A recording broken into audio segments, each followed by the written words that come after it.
इतनी बसा फैल रखी है, मतलब डॉक्यूमेंट किसी के भी तो जाओ फोटो आपका लगा देता हूँ मैं।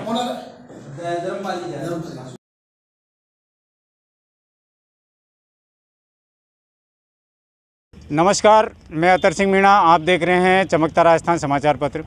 आज हम एक ऐसे ग्रुप के साथ में हैं जो हिंदुस्तान की एक अर्थव्यवस्था को चलाने में अपने आप में एक बहुत बड़ी भूमिका निभाता है और मैं समझता हूं कि प्रत्येक हिंदुस्तानी के जीवन में इस संगठन का एक बहुत बड़ा योगदान होता है।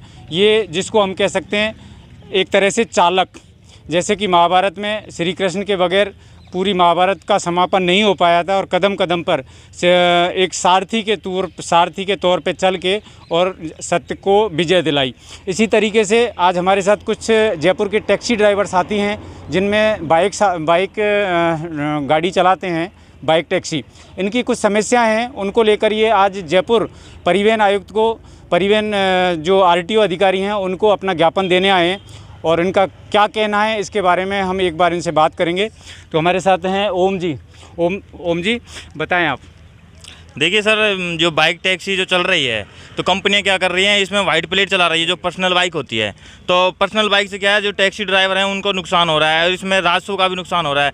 आप मानो तो प्रति बाइक 2200 रुपये का नुकसान राजस्व का हो रहा है इसमें। तो हम उन्हीं ड्राइवरों की मांगों को लेकर RTO को ज्ञापन देने आए हैं कि सर जो वाइट प्लेट चल रही है वो किस कारण चल रही है, ऐसा कोई नियम भी नहीं है, फिर भी आप वाइट प्लेट चला रहे हो। तो कंपनियों के खिलाफ कार्रवाई की जाए और इन जो ड्राइवर हैं उनकी मांगों को सुना जाए और ये वाइट पट्टी है उसको बंद किया जाए और अगर वो बंद नहीं करती तो उनका पाबंद किया जाए। और इसमें जो टैक्सी बाइक हैं, टैक्सी बाइक से तकरीबन 20% एक्स्ट्रा वाइट प्लेट चल रही हैं। तो मैं ये कहना चाहता हूँ कि आपके चैनल के माध्यम से सरकार से कि ये जो चल रहा है इसको बंद करो, ड्राइवरों का जो शोषण हो रहा है उसको, ड्राइवरों को शोषण मुक्त करो। ये जो आपने ज्ञापन दिया है जी, ये ज्ञापन आप कितनी बार दे चुके हैं अभी तक? ये ज्ञापन पहले मैं कम से कम 6 बार दे चुका हूँ। परिवहन मंत्री को भी दे चुका हूँ, कलेक्टर को भी दे चुका हूँ, मुख्यमंत्री को भी दे चुका हूँ और जो यहाँ के परिवहन कमिश्नर हैं उनको भी दे चुका हूँ, लेकिन अभी तक कोई कार्रवाई नहीं है। और ऑनलाइन पोर्टल पर भी मैं शिकायत कर चुका हूँ CMO को, लेकिन अभी तक कोई कार्रवाई नहीं हुई इस पर। ये देखिए, एक बहुत बड़ी एक तरह से चुनौती है इन लोगों के साथ में। जब सुबह ये घर से निकलते हैं तो उस उम्मीद से निकलते हैं कि अपने परिवार पालन के लिए 100, 200, 300, 500 रुपये की मजदूरी करके वापस आएंगे, लेकिन टैक्सी ड्राइवरों को एक तरह से प्राइवेट गाड़ियां जो चल रही हैं, प्राइवेट गाड़ियों से इनको बहुत ही ज़्यादा नुकसान झेलना पड़ रहा है।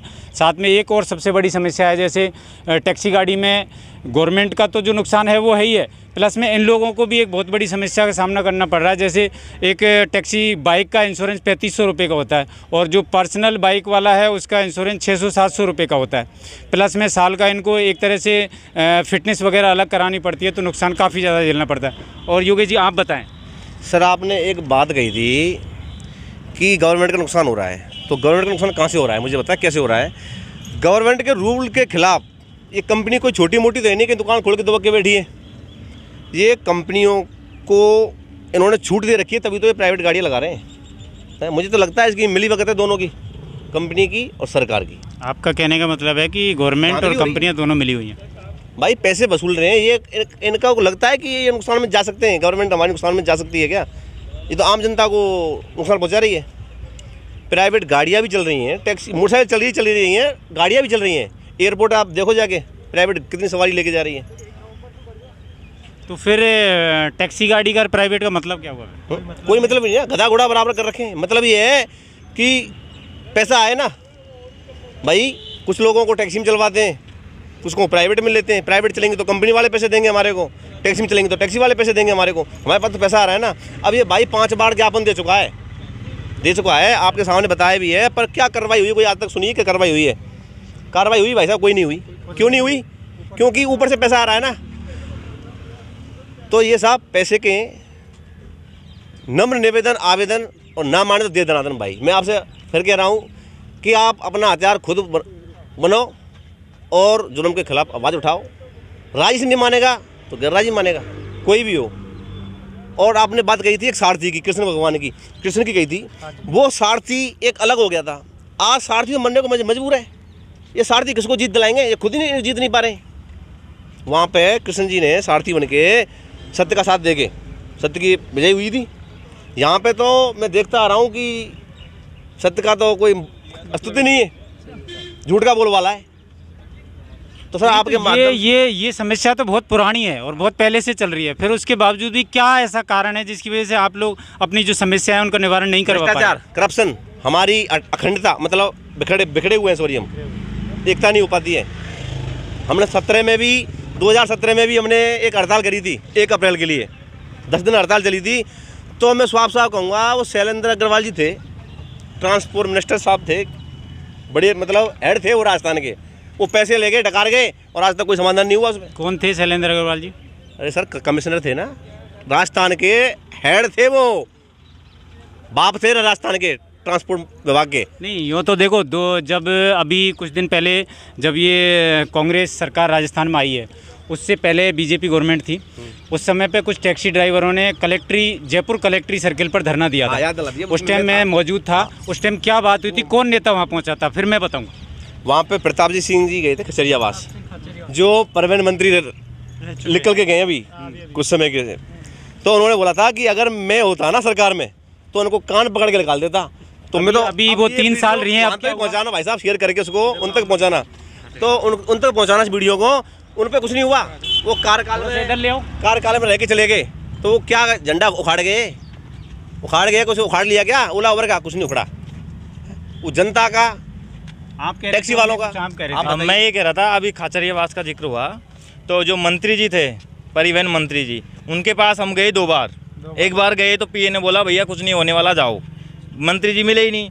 अगली बार गए हम तो मंत्री जी वहीं अपने जो लोकल एरिया था उसकी जन सुनवाई कर रहे थे। हमने जाके उनको ज्ञापन दिया कि सर ऐसे ऐसे बात है।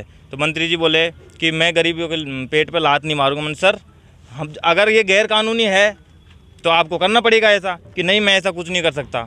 अगर वो कह रहे हैं कि मैं ऐसा कर देता, मैं वैसा कर देता, तो अब क्यों नहीं करते? चलो ठीक है, वो हट गए। अभी ओला जी आ गए, ओला जी के पास गए हमने कहा सर ऐसे ऐसे, तो वो अचानक से बोलते हैं यार मुझे तो पता ही नहीं कि जयपुर में बाइक टैक्सी भी चल रही है। अगर उसको ये पता नहीं है कि यहाँ बाइक टैक्सी चल रही है तो परिवहन मंत्री किस काम का, जब उसको यही पता नहीं है कि मेरे राज्य में क्या हो रहा है। परिवहन मंत्री तो बना दिया उसको, लेकिन उसको इतनी तो नॉलेज होनी चाहिए कि सिटी में क्या हो रहा है। अभी योगेश जी, जैसा आप एक ज्ञापन दे के आए, anti corruption crime control force एक संस्था है, उस संस्था को 24 हिंदुस्तान के 24 राज्यों में कार्यरत है और जयपुर से आप संभाल रहे हैं उसको। तो एक ज्ञापन आप दे के आए आरटीओ साहब को, ज्ञापन भी दे के आए, तो उसमें आपने क्या मतलब क्या लिखा है, क्या मांग की है उनसे? हमारी मांग यही है कि जो हमारे सारथी भाई हैं, जो देश की अर्थव्यवस्था को संभाल रहे हैं, ये सामान को आयात निर्यात कर रहे हैं, हर व्यक्ति की मजबूर जो चीज़ें होती हैं आवश्यकता की, उनको ले जा रहे हैं, ला रहे हैं, पहुंचा रहे हैं हम तक, उनको परेशान किया जाता है रोडों पे। आप देखते होंगे कोई बैरिकेड नहीं होता है, आरटीओ हर जगह हाथ दे के उनको पकड़ लेते हैं। उसके कागज़ पूरे कंप्लीट होते हैं, कागज़ कंप्लीट होने के बाद भी वो पैसे अवैध वसूली हो रही है कि नहीं हो रही है। मैंने आपके सामने वहाँ भी बोला था उनको, अगर वो उस पर अमल नहीं करेंगे तो हम इनको फिर ऑन द स्पॉट ये दिखाएंगे कि हम क्या चीज़ें। बहुत बोलिए आप, ज्ञापन दो, 5 दिन बाद आ जाना, 10 दिन बाद आ जाना, ये लास्ट ज्ञापन है। अगर ये हमारी नहीं सुनेंगे तो हम इनकी बैंड से बैंड बजा देंगे। तो ये हालात हैं राजस्थान के, इस सारथी जो ड्राइवर हैं इनके ये हालात हैं, ये आप देख सकते हैं। कंडीशन वाकई में राजस्थान में बहुत ज़्यादा ख़राब हो चुकी है, जिसकी कोई सुनवाई करने वाला नहीं है। मैं तो एक बार राजस्थान सरकार से, माननीय मुख्यमंत्री सीएम अशोक गहलोत साहब से भी ये विनती करना चाहूँगा कि इस समाज की ओर एक बार ज़रूर ध्यान दीजिए, क्योंकि इंसान के जीवन में, पूरे हिंदुस्तानियों के जीवन में एक तरह से ड्राइवर की एक बहुत बड़ी भूमिका होती है। चाहे वो घर से, कभी वो आपको डिलीवरी बॉय बन के खाना पहुंचाने आ रहा है, कभी आपको वो घर बनाने के लिए बजरी, सीमेंट, ईंट पहुंचा रहा है, कभी आपके बच्चों को स्कूल पहुंचा रहा है, कभी आपको ऑफिस छोड़ रहा है। तो मैं तो एक बार पुनः अपील करना चाहूँगा कि इस समाज की ओर ध्यान जरूर देना चाहिए। और कुछ कहना चाहेंगे? बस सर, हम तो आपके माध्यम, चैनल के माध्यम से ये कह रहे हैं कि जो भी ये हैं यहाँ बैठे हुए हैं बड़ी बड़ी कुर्सियों पे और एसियों में, तो उन तक ये वीडियो पहुँचे, हमारी आवाज़ पहुँचे। अगर उनके थोड़ी बहुत शर्म होगी, इंसानियत होगी, तो वो कुछ कार्रवाई करें। नहीं, हम तो करेंगे। ओम जी, अभी इन्होंने 8-7 दिन का टाइम लिया है जी आरटीओ साहब ने जी। तो 7 दिन बाद अगर बाई दी वे सुनवाई नहीं हुई सर, ये बात तो उनको वहाँ पे भी बोल दी कि अगर 7 दिन में कोई कार्रवाई नहीं हुई तो फिर हम एक्शन लेंगे। अभी तो हम कम संख्या में आए हैं, फिर हम इतनी संख्या में आएंगे कि एक बार आरटीओ देख के भी घबरा जाएगा। और मैं आपके चैनल के माध्यम से सरकार को भी ये कहना चाहता हूँ कि अगली बार अगर सरकार बनानी है ना, तो पहले ड्राइवरों की सुनो, और जो ये मिडिल क्लास फैमिली के जो लोग हैं, जो आर्थिक व्यवस्था ख़राब है उनकी तरफ देखो। वहाँ बैठने से, भाषण देने से कुछ नहीं होता, मुख्यमंत्री बनने से कुछ नहीं होता। इसका मतलब ये नहीं हुआ कि उसको मुख्यमंत्री बना दिया तो वो ऐसे एसी में बैठ के सोएगा। पहले जो गरीब आदमी है उनकी बातें सुनो, उनको क्या समस्या है उसको दूर करो, वो होता है मुख्यमंत्री।